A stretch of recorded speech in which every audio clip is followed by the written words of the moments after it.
Previously on the Sunless Citadel. In the end of this room that you currently just entered, you see 8 goblins.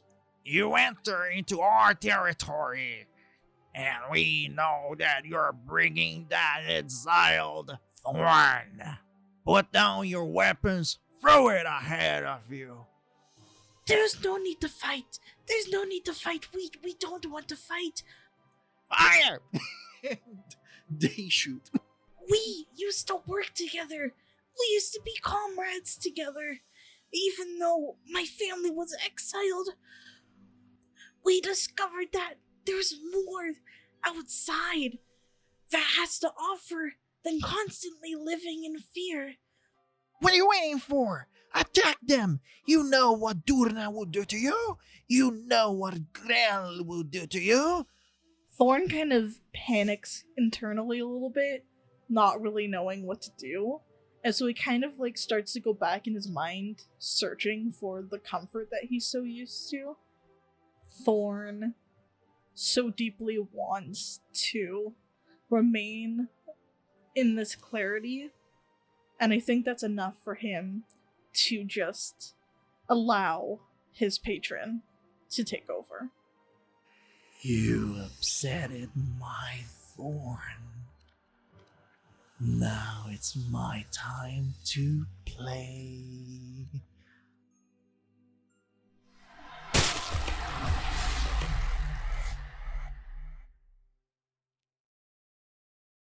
Throughout the vastness of the multiverse, there lies a tavern.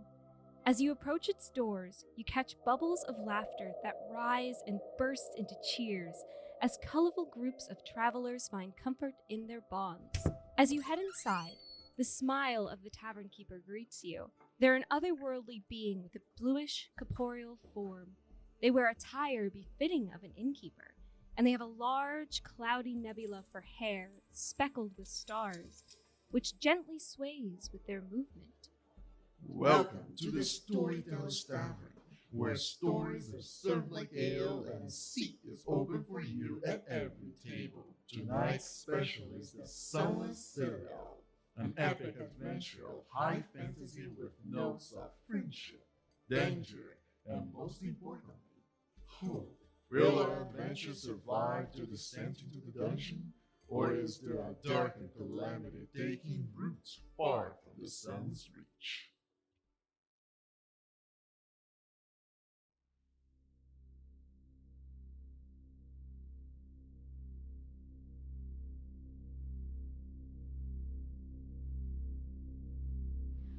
Can I do a wisdom save with disadvantage? Because I've literally never, I wouldn't say never, but it's been a very long time since I've seen that amount of carnage, and this would horrify me.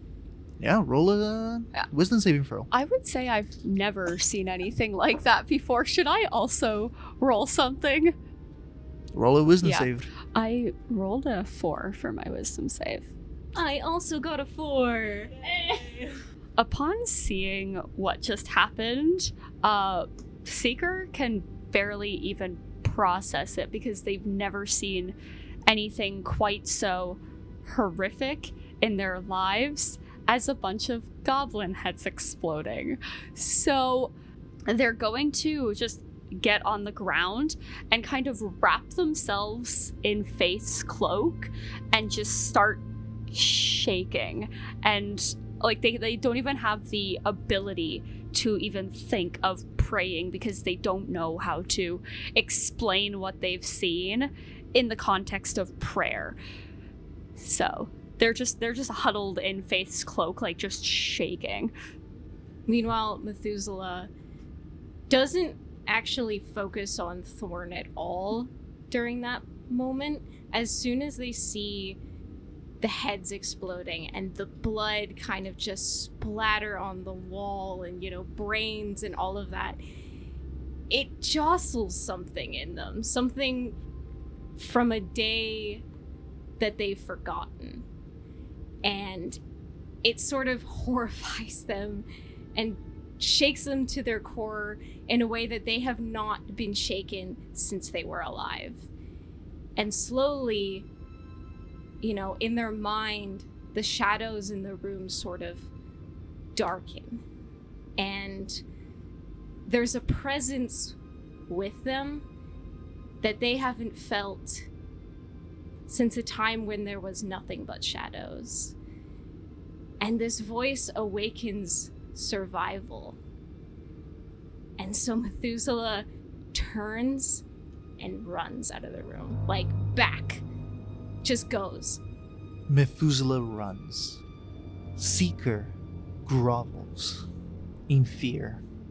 And Mortis, you see your friend looking at you with eyes and smile not of their own, tilting their head, and then looking at Seeker.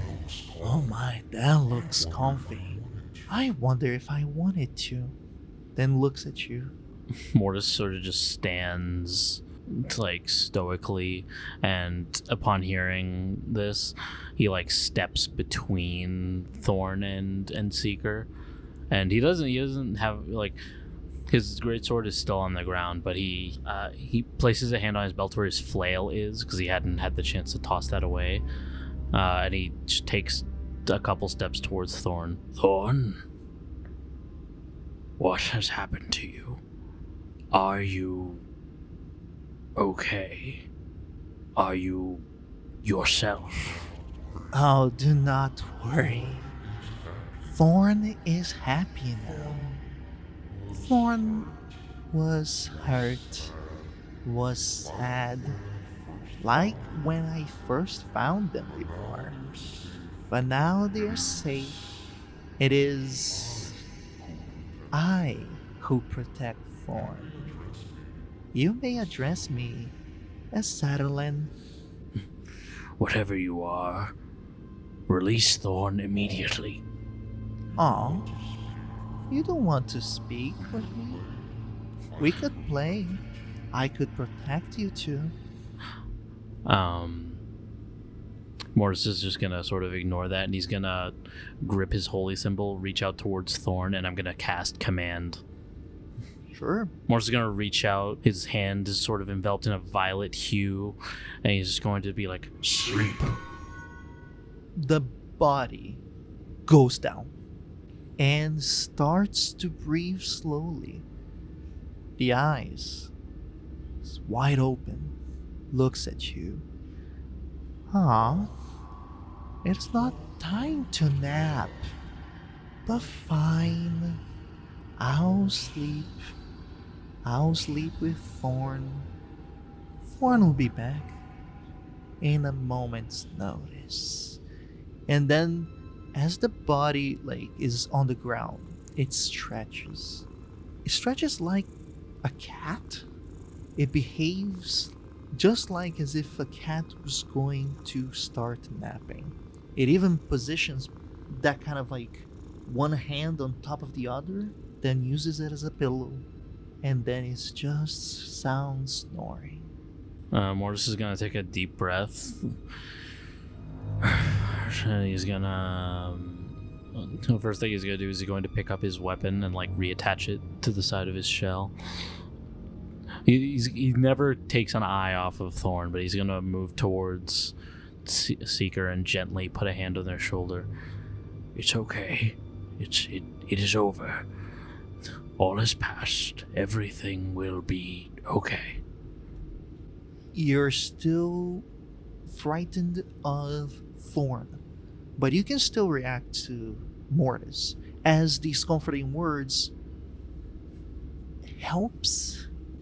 So from underneath the cloak, you're gonna see two lilac cat eyes peer out, and Seeker's going to say, I don't want to move anywhere right now. I don't feel very safe. I want to find Faith, and I want to go home. Mortis just nods gently. I know. We will find her. Everything will be okay. What you just witnessed, that wasn't Thorn. Some evil presence has gripped him, but we will cleanse it somehow. All will be okay. There's always hope. And he just sort of gently rubs Seeker's head.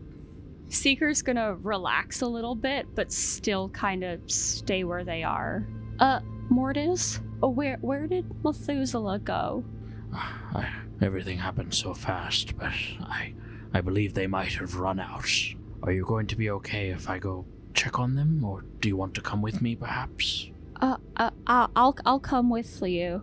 And Mortis is gonna help Seeker to their feet, and just sort of like, not like supporting them because they can walk, obviously, but like just sort of enveloping them as they move, just like, you know, the grandpa thing, just hands on the shoulders.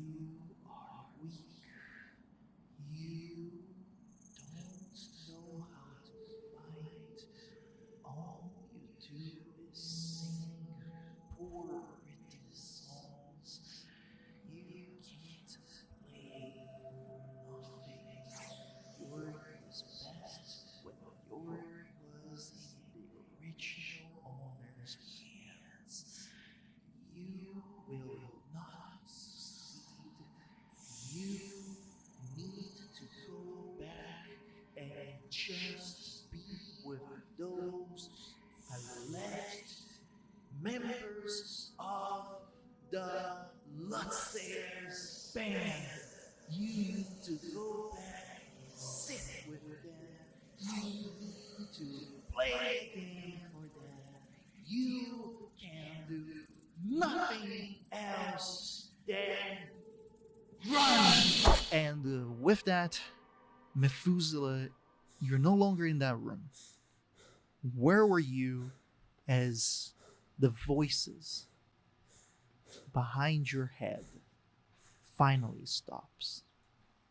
I guess I went as far as I could in that time. So however far I could run. You finally stop. You are in the room with the empty fountain. Now the liquid fire no longer stays there. It has extinguished. And the dread skeletal carved door on the other side. Great, we're back here. I think Methuselah wouldn't quite snap out of it, because hearing that voice again puts them back in the place of no stars. And so once they stop running, they start walking, and they start going straight forward, and their hands just kind of clasp over one another as they start walking and muttering to themselves, "I can't look back. I can't. I won't look back. You have to get out of here. Chrysanthemum's waiting. You have to go. Don't look behind you. You have to move forward. You can't look back." I'm just continue walking like that. You go as far as just opening the door in front of you, leading back to an empty room. You guys are just turning around the corner. You're still a good, maybe 60 feet, but with the torch that you took from the ground, Mortis, you are able to see just as a door is opening, and someone, the same silhouette as Methuselah, at least you think is the same silhouette as Methuselah, is going through this door, walking back. Methuselah, is that you? Are you alright? I sort of stop for a second with recognition of that voice, but then I just sort of shudder and keep walking forward and just being I can't look back. That's not his voice. That's not his voice. I can't look back. Don't listen. Don't listen. You have to keep going. You have to find Chrysanthemum. Methuselah, focus on my voice. None of this is real. You are okay. You are safe among friends. You will be okay. Methuselah has just entered this other room and gone out of the the field of light that you had. Seeing this, Mortis will like speed up slightly, and he's just gonna shout out to Methuselah. Methuselah, you are okay. None of this is real. You are among friends. Everything will be okay. Just stop for a moment and we will figure this out, I promise. I will say too, because they kind of ran away, now their hood is kind of like fallen off, so this is probably like the first time you actually probably see what they look like underneath. So yeah, you get to see their beautiful skull. Methuselah actually doesn't even stop. It's just like to themselves. You listened before, you can't listen now. You turned around before, you gave up, you failed. You stupid, you failed, you can't go back, you can't look behind you. I keep walking. Mortis is just gonna continue his pace and just, he doesn't really say anything because he at this point he's realized words aren't really gonna help, so he turns to Seeker and is like, I think something has greatly disturbed them. I'm worried. And with that, Seeker's gonna try and talk to Methuselah. Methuselah, I know that you're scared, but we have to keep on pressing forward because, well, you have to get back to Chrysantha, right? And you can't do that without finding what you need to find. We need you, Methuselah. Please come back. Where are you guys in relation to Methuselah? Are you still behind them? Yeah. Could I do a wisdom save to see if I snap out of my state of survival? Go right ahead. Roll with advantage. Your friends are helping you. I got an 8. You're still tense within this state of agitation, but your pace has slowed as you're starting to feel swayed towards your friends. I'll even say that I stop moving, but I don't turn around to face you guys, and I'm still muttering under my breath. Seeker's definitely gonna approach a little bit more. Methuselah, I don't want to spook you, but I'm behind you, and I know what happened back there was really, really scary. I never seen anything like that before in my life.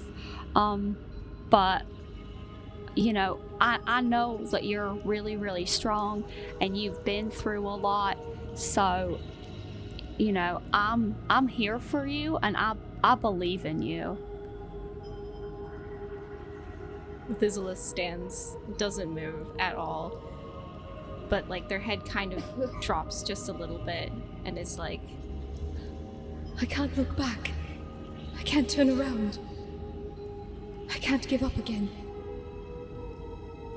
Mortis is gonna kind of walk up next to where, just like this, about the same distance that Seeker is. Methuselah, yeah, whatever you're going through, I won't pretend to understand, but know that you are not alone. We are with you. Through a small amount of pain, you are able to escape this state of panic, stress, and despair.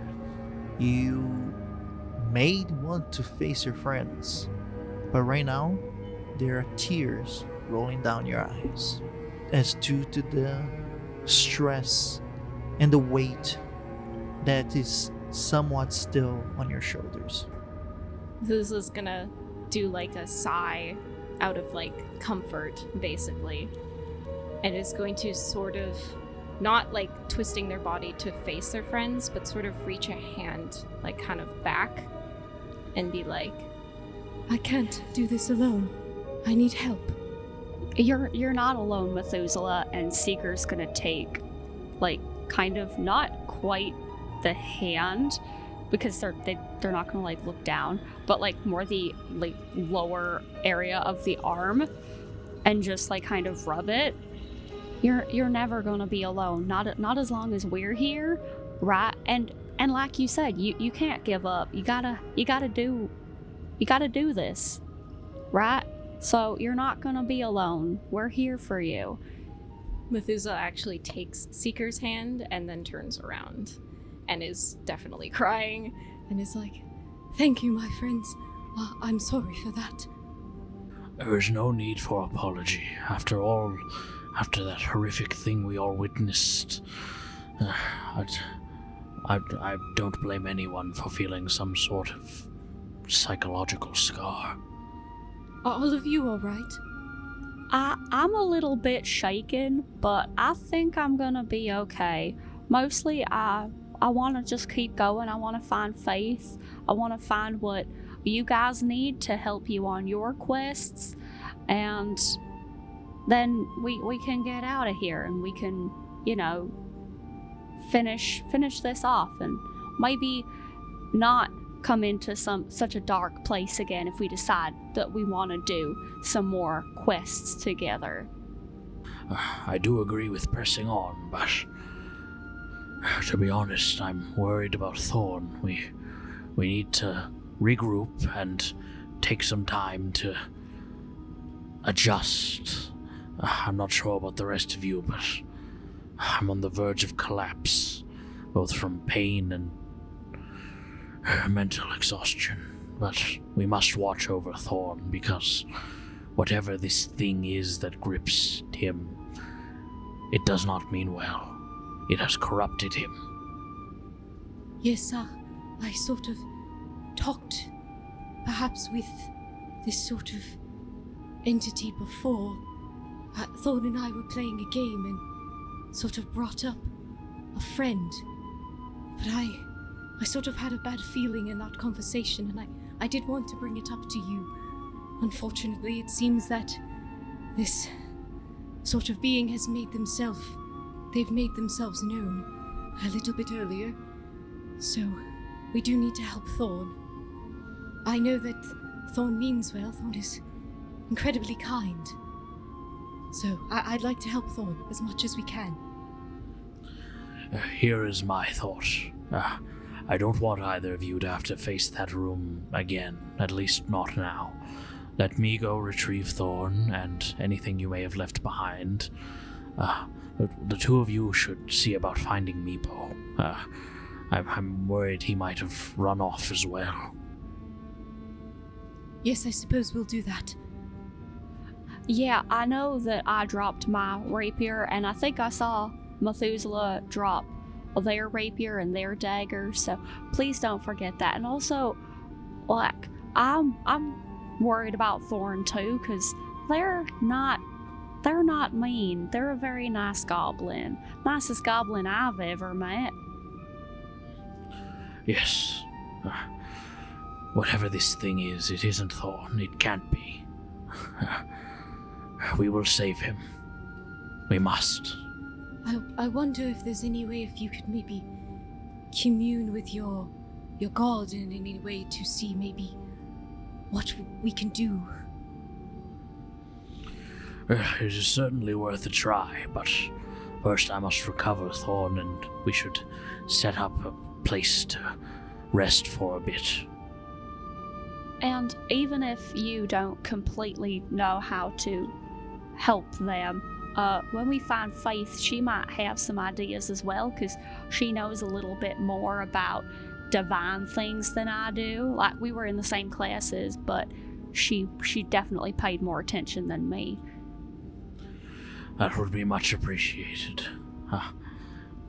I pray that we find Faith safe, and that, well, by the time we leave, all of our minds may have been put at ease. Alright. You guys return towards as close as possible. Maybe the empty room before the caltrops hallway. And with that, you guys wait. Maybe looking around as you wait to see if you can find Meepo around. Mortis finally arrives in the same room. There, with his torch, he finds Meepo petting Thorn. as Thorn sleeps. Meepo looks at you, Mortis, and goes, Meepo sleep again? But it's so early. Mortis is gonna take a deep sigh of relief, and then he walks into the room. Meepo, I'm glad you're all right. Where did you run off to? I saw the one running away. I was hiding amongst the rubble. And then I saw you and the cats run past. And then I was like, but where's Neepo? Then I ran back here and I found Neepo and no goblins. You guys are good. Why did you stop fighting? If you're just going to, make them run away? Mortis is going to just sort of walk over to where Meepo and Thorn are. Well, when it was clear that a peaceful resolution wasn't going to be possible, we were forced to fight back. After the battle, Neepo got a bit tired and passed out. That's why we need to get back and rest for a bit before pressing on. I'm worried about our mental states and physical states if we push on in our condition. It was a hard-fought battle, you see. Okay, makes sense. Alright, I'll follow you. For the first thing Mortis is gonna do is he's gonna gather all of the weapons from his friends, and he's gonna put them in his bag, and then he's gonna walk over to Thorn and just turns to Meepo. Would you mind if I carried him? I just want to make sure he's alright. Sure thing. I don't think I'm strong enough to carry Neepo. Meepo's smaller and thinner. Neepo is bigger. Meepo is clearly well fed. Well, Meepo may be small, but you were very brave in that fight. Thank you. That was my only wasp nest. Well, you used it well. And then Mortis is gonna pick up Thorn and just sort of cradling him like a literal infant. As you pick up Thorn, there are like traces of that sort of magical energy, and you notice that some of the dried butterfly wings in his hair are like twitching as if they're alive, and it's very creepy. Mortis just remains stoic and just sort of silently carries Thorn back towards the others. Seeker and Methuselah, you guys hear the door opening, and through your dark vision, you first see the dim image of Mortis carrying Thorn on his arms as a father would carry a baby, and then Meepo holding the torch that is basically out, just a few bright ember dots on the wooden torch. But you guys see them, and you feel the fear as the little Thorn appears for you guys. So when Methuselah kind of sees Thorn, they're just going to turn their head and just sort of look at the ground and try to avoid staring. Seeker's gonna, again, curl into a ball underneath the cloak, but staying very close to Methuselah. Mortis is gonna walk over and he's just gonna say, "It's alright. My spell seemed to work and he's still asleep for now. I believe whatever took hold of him has subsided for now." I see. So, if you all would like, I know that we sort of want to take a bit of a rest. If it's easier for any of you, I don't mind staying up for the full sort of rest. I don't think I'll be sleeping much anyway. I don't like the darkness when I close my eyes. Well, I certainly won't be taking I certainly won't be resting at first. I want to watch over Thorn for a bit, so I'll stay up with you. And then from underneath Faith's cloak, you hear, well, you should also probably get some rest, Mortis, but I'll wake up when you need sleep, okay? Very well. I will get a bit of rest, I suppose. People will help too. I can. You guys can wake me up, and I will stay watch as I have done before, many a times with our little dragon. Thank you, little one. You're a good friend. Meeple's tail wiggles on that comment and compliment. Well, then where should we rest? Is there anywhere to, like, sort of rest in this room? Currently, you guys are inside of the empty room before the Caltrops hallway. It was a relatively safe place before, so if anything, it's not unlikely for you guys to try it sleeping here as well. Well, I guess we could sort of rest in here. It's quiet. Seems like a good idea. Well, as long as we watch the doors, everything should be alright. Hey Mortis, come a bit closer. Mortis will move over to Seeker. Where are you gonna put Thorn? I don't want to be... Like, I know it's not his fault, but I don't want to be too close in case, you know, I'll wake up with a nightmare and I lash out. Understandable. I know how you must feel. I'm going to keep him close to me during this rest. I'll make sure that all of us, including him, are safe. All right, thank you, because I don't want to hurt a friend, you know, that's not really my style. Of course. No one else will have to get hurt today. So how do we want to divvy up the watches? Well, I plan on staying up for a bit with Thorn just to see if I can figure anything out. So, if you want to stay up with me, I suppose you can. Alright, and then the second watch. I can take the second watch with you, Methuselah, and maybe if Meepo wants to join in for that. Yeah, I can, yeah.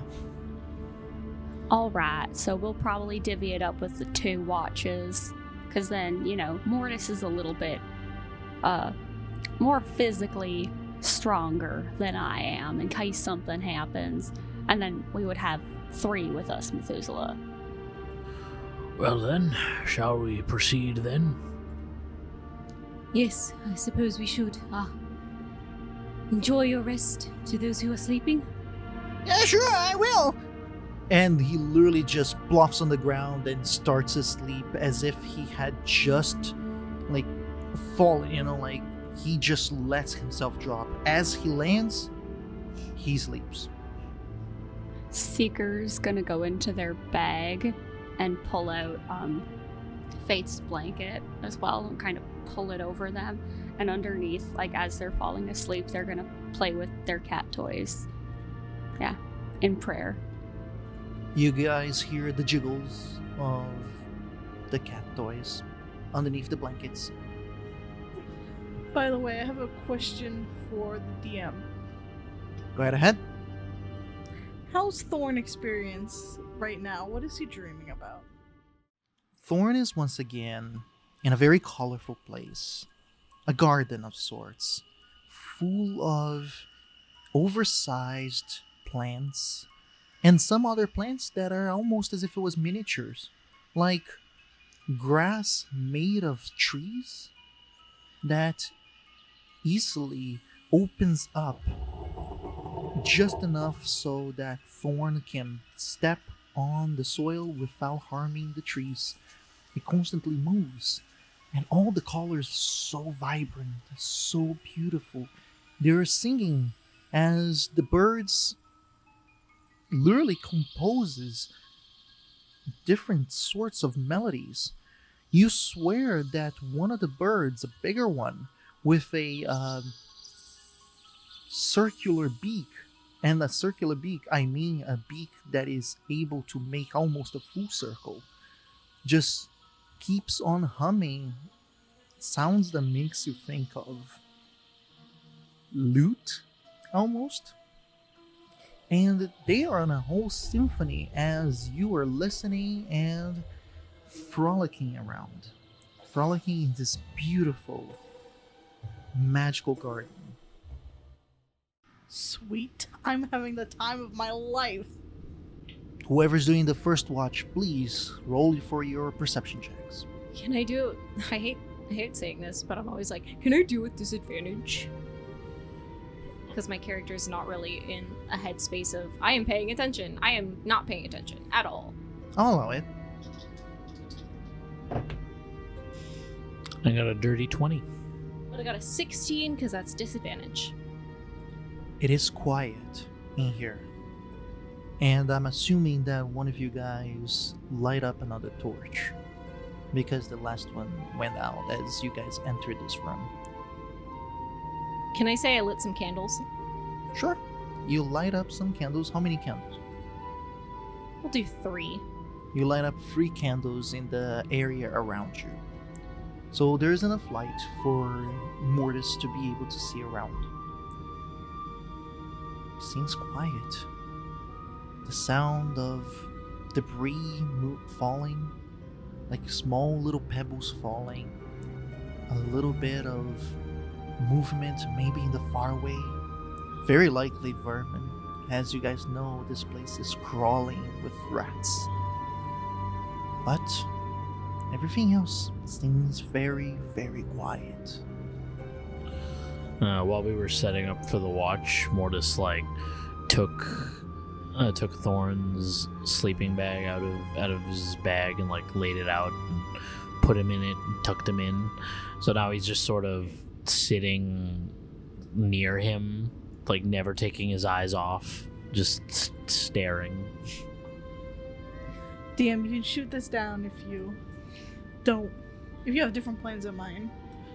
But when Mortis starts digging through Thorn's bag, out drops out his spell tone and the blue wooden apple that he always keeps on him. That's all falls out. Thorn's bag. Mortis looks at the items curiously, but he finishes tucking Thorn in, making sure they're sleeping well, and then he'll sit to himself near Thorn, just kind of looking over them. He doesn't say anything to Methuselah yet. He's just kind of looking down at everything. He examines the apple, and then he opens the book and starts leafing through it. So his spellbook is bound in leather, but it's really hard to see what animal it would come from because the leather is actually very, very firm and rough, and it's discolored. It has different colors on it as if it's been stained different times. On the binding of it are actually vines that have tiny thorns on them, and on the cover of his spellbook is an apple with the shape of a butterfly sort of carved into it, and on the butterfly are 4 little polka dots, I guess you could say, on each wing. And as you examine them, oddly enough, they kind of look like eyes that follow you as you look at the book. Opening this very intricate little notebook, you see incomprehensible madness in writing of what you could best describe as colored chalk, drawings mixed with words. It's hard to understand. You would have to do an intelligence check for you to try to discern more. But you know that this is not gonna be an easy task. I feel like at this point, Mortis will sort of glance over at Methuselah and just be like, I was looking through Thorn's bag and I found this. And he sort of holds up the book. Just to like kind of describe what Methuselah's been up to, like while you were tucking him in, Methuselah has literally just kind of sat there, just staring at the ground, just cradling Yorick, like a child, you know. And then yeah, you're gonna kind of say that, and Methuselah's just gonna like shake their head and kind of perk up, you know, coming back to it as if they've been somewhere else in their thoughts, and they're gonna be like, Oh, well, that's Thorn's book, it seems. I saw them writing in it while I was, sort of playing a game. They seemed very adamant about it.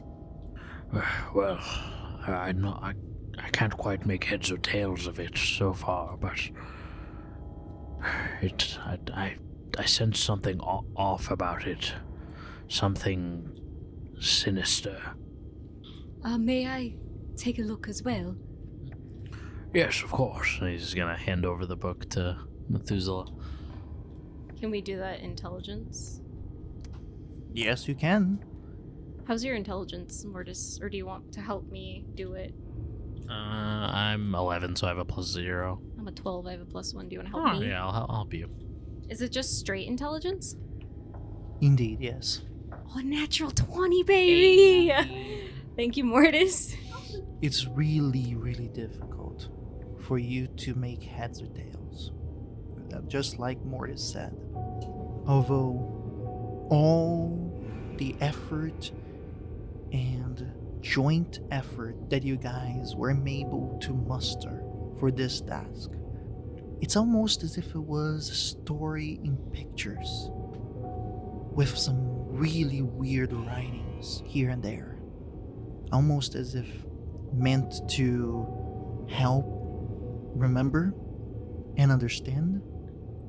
There are moments in there that clearly speaks about how some of the abilities that Thorn has already demonstrated is written inside. How they should grab specific little pebbles to throw at enemies with the smile of their most beloved friend.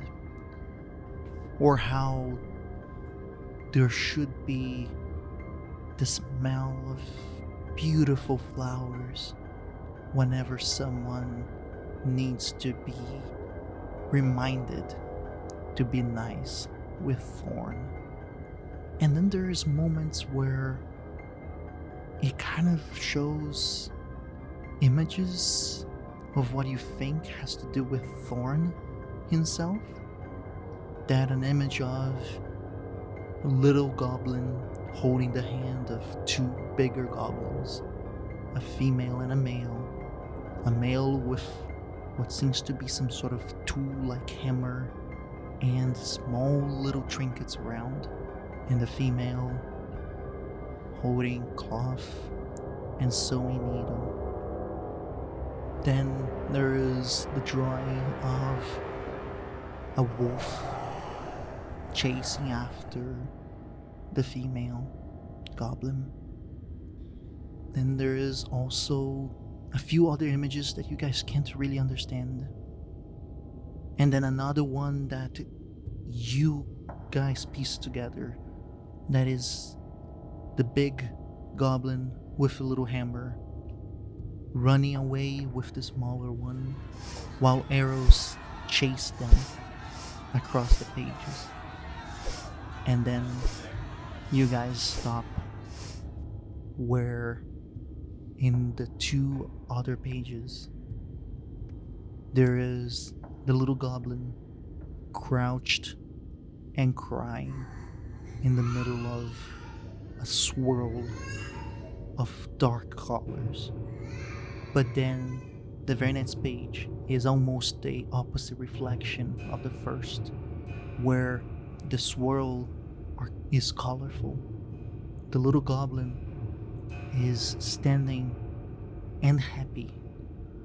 And on top, almost as if it was drawn behind the swirl, there is a huge smiling cat with the eyes that clearly seems to be where the spiral started.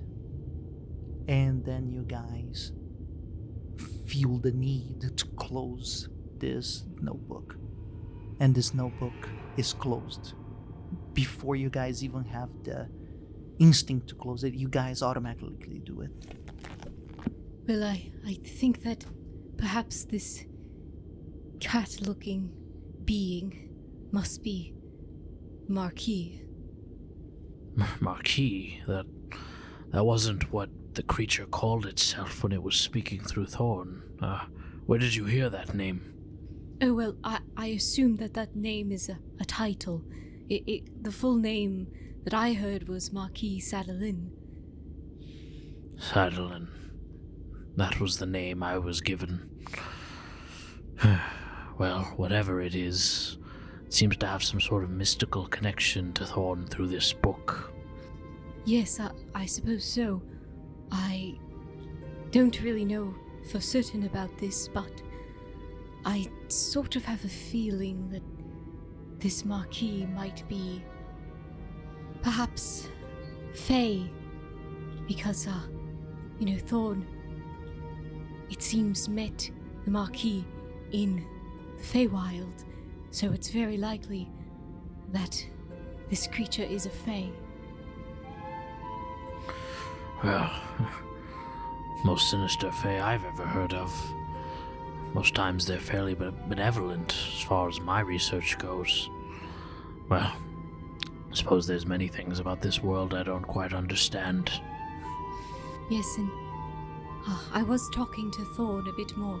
I don't know if he's ever told you about his family, his parents. No, he's never spoken to me about his past. When I was first getting to know him, I attempted to broach the subject, but he was fairly resistant, and, well, I left it alone. I see. Well, I suppose Thorn sort of talked to me a little bit about it. I think the two goblins that he was with on some of the pages were his family, parents, who seemed to met terrible fates. Perhaps this creature used the loss of Thorn's family to manipulate him. Perhaps that is how it garners control over him.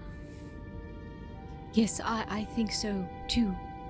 Could I do any rolls?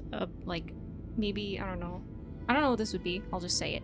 I want to do a roll to see, from what I know of songs of the Fae, what they're like, and what they like, and what they don't like. Do for me a history check.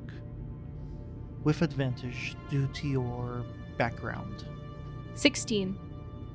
Mainly through songs as your main resource, you know that Fae are mostly benevolent.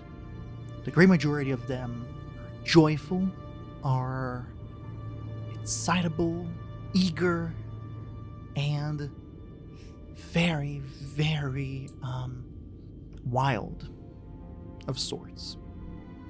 But then there are those that are calmer, and those that are also sad. But one thing you know for sure is that the Fae are a blessing and a curse based on most songs. That if you're lucky, the Fae is the best thing that ever came across your path. But if you're unlucky, the Fae can be the last thing that came across your path. Then I'll continue and be like, well, the Fae, they are quite tricky, because they can be sort of blessing or a curse in many aspects. Blessing is if they choose to be nice, they'll be nice, but if you get on their bad side, they might be very cruel. maybe to give you a bit of a basis as well. For Thorn, because you did say you already had some idea of it, I'll go with saying that that knowledge of yours came from accounts of people writing their encounters with Fae. And luckily, maybe you have heard mostly about Fae encounters where people were in danger and Fae appeared, either a pitsy or some sort of other fairy creature, and actually helped them, cured them, or helped them escape danger or something of the sort. I'll allow you to elaborate more if you want, but let's just say that it was established based on reports from other people. Well, I've never had any direct encounters with the Fae, but from what I have heard from my times in Lestry, it's as you say, they're rather mischievous, but I never thought it could be as dangerous as something like this. Simple trickery and the sort. Yes, this one seems to be particularly cruel in some ways. Very drastic in its sort of workings. I worry about the hold that it has over Thorn's mind. I'm not sure if it is my goddess's domain, but perhaps if I pray over him, an answer may come to fruition. I think that would be a good idea, and sooner rather than later. I don't want this sort of thing to happen again, and I'm sure when Thorn wakes up, it'll be a hard conversation to sort of tell him what happened, if we want to tell him the truth. Given the images in the journal, it may not be wise to tell him that his body took part in murdering not members of his family, but those that he was once close to. Yes, I agree. Well, let me see what I can do. And then Mortis is gonna move over to where Thorn is sleeping and just sort of like sit down cross-legged behind his head, and just he's gonna take out his holy symbol, hold it in one hand, and then he's gonna hold his other hand over. Actually, no, he's gonna place his other hand gently on Thorn's forehead, and then he's going to close his eyes and focus and just issue a short prayer. O she, goddess of the dust, reveal to me any evil that exists within this one, so that I may cleanse it. After a few moments of silence, you feel the connection between you and she, who has helped you in many times. And whenever you need, this is the feeling that confirms she is with you. Upon establishing this connection, you get a feeling, and that best describes for you what is her feelings towards this. You are uneasy, careful, defensive when it comes from what is within Thorn, but not Thorn himself. And with that, you allow yourself back, and the connection diminishes. Mortis is gonna slowly open his eyes, sort of lets out a sigh. Well, I wasn't able to glean any specific answers, but I can say with certainty that whatever is within Thorn controls his actions. It is not him that is to blame. I see. Well, what do you think we should do to sort of stop something like this from happening again? Or to maybe help Thorn a bit more? To be honest, I'm not sure what we can do. My training didn't prepare me for something like this. Such a vain curse. Perhaps it is as Seeker said before. Maybe when we find Faith, her training as a cleric might assist us in this regard. I suppose so. I am, though, a bit worried about something like this happening again. I know it's hard, but I still feel like we should think of what we want to do if maybe Thorn shows signs of this happening again. Well, from what I can tell, the creature is dormant for now. I imagine by the time Thorn awakens, he will be himself again. We need not tell him about the carnage that was wrought, but I do think we should have a frank conversation about what type of relationship he has with this Fae, and if he might become a danger to himself or others.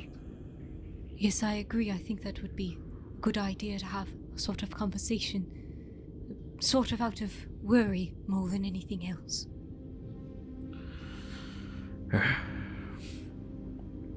Mortis takes a moment, he just sort of stares down at Thorn. If it happens that he won't be able to continue on with us, then I can watch over him.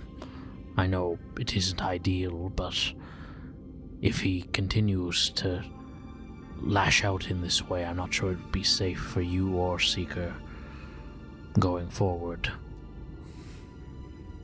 Oh no, I think I'll be alright. I've been alright this far. Yes, well, these things are unpredictable. But for now, we must stay vigilant and ensure that we are doing all we can. Are you doing alright, though? Well, I am fine. You don't even have to roll inside or anything. You can tell that he's just trying to. You can tell that he's just trying to stay strong, but it's very evident on his face that he's hurting. Don't worry, my friend. We'll find a way to help Thorn as best we can, and we'll all get to the surface together, with Faith and the apple maybe. Thank you for your optimism. It is much needed in times like this. And he lets his eyes rest on Thorn again. I already lost one person to an unimaginable curse. I don't plan on doing so again. The silence then takes over for the rest of the watch. It passes. And then it is time for the next watch. So I'll go wake up Seeker for the watch. For the watch. Before Mortis finally goes to bed, he turns to Methuselah. He's like, if he begins to stir or anything happens, please wake me. Oh yes, don't worry, I will. And Mortis is gonna purposefully put his thing very close to Thorn so that he can keep an eye on him even in his sleep. And then I'll go wake up Seeker. Out from the blanket, you're just gonna see Seeker's eyes. Hey Methuselah, is it time for our watch? Yes, I was just about to wake you. Oh, awesome. Can we hold off on waking up Meepo for a couple minutes? I want to chat to you about something. Oh, sure. What is it, Seeker? Seeker's gonna come out from underneath their blankets, and they're gonna go with Methuselah to the spot where they're gonna sit for their watch. I know that you were just doing your watch with Mortis, and did you guys glean any information about Thorn, how we might help him? Just because I worry that when he wakes up, if he finds out what he did, he was really adamant about us not fighting the goblins if we could avoid it, and I'm really worried about that. Well, we did sort of find a book that sort of revealed some things. Like what? Well, specifically that the person who sort of killed all the goblins is very likely a fae. Well, I mean, I don't know. Do I know anything about the fae? Roll an intelligence check for me. Okay. 15. You have heard stories or rumors about small little fairies and stuff like that loves to play tricks, loves to steal little things here and there, and there are some people that likes to appease these little spirits or little creatures to make sure that they don't be so mean with their trickeries. But most of them were joyful and innocent based on the stories, folk tales, and rumors that you have heard. I mean, based on everything I've heard, I've never really met any fae, but they seem more like, well, my personality than anything bad. You know, playful, fun, more innocent than harmful. Well, there are some fae that are like that, but they sort of exist in chaos in a way. There are some that are more benevolent and kind and will help you, but there are others that sort of twist that notion of kindness into cruelty and sort of like chaos and see the world very, very differently. Fae calls itself the Marquis Sadelyn. Oh, well, that sounds very mighty and high of them. Yes, and they sort of have this presence that's very feline, for lack of better words. Ah, well, that's interesting. Given my own appearance, I don't know if I would like being represented by someone that seems to have made one of my friends do something that he wouldn't like to do. Well, unfortunately, we don't really know how to help Thorn just yet. But hopefully when we find Faith, we might sort of bring this up to Thorn that maybe this friend is not the greatest friend. Well, is there anything else you wanted to discuss? Not really. I just wanted to see if there was anything we could do to help him out, you know. And if we have to wait, I'd rather wait and do some good than do it now and potentially do some damage. I agree. Shall one of us go wake up Meepo? Yeah, I could go wake up Meepo.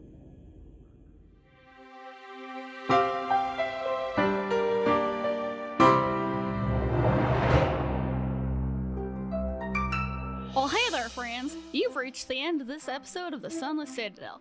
Thank you so much for listening. Subscribe to us on whatever app you use to listen to podcasts, and be sure to catch the next installment of the Sunless Citadel every Thursday at 12 p.m. EST. If you like the show, please consider leaving a review. It's a small way to show your support that goes a long way. To connect with us, follow our social media accounts, and if you'd like to support us, well, you can head on over to our Patreon to join the conversation, view sneak peeks of our next project, and discover our fantastic bonus content. Our intro score was created by Patrick Gordon from Off the Beaten Path Musical. The Sunless Citadel can be found in Tales from the Yawning Portal by Wizards of the Coast. The world of Nosso Mondus was created by Pedro Stockler. Thanks again for listening from all of us at the Storyteller's Tavern.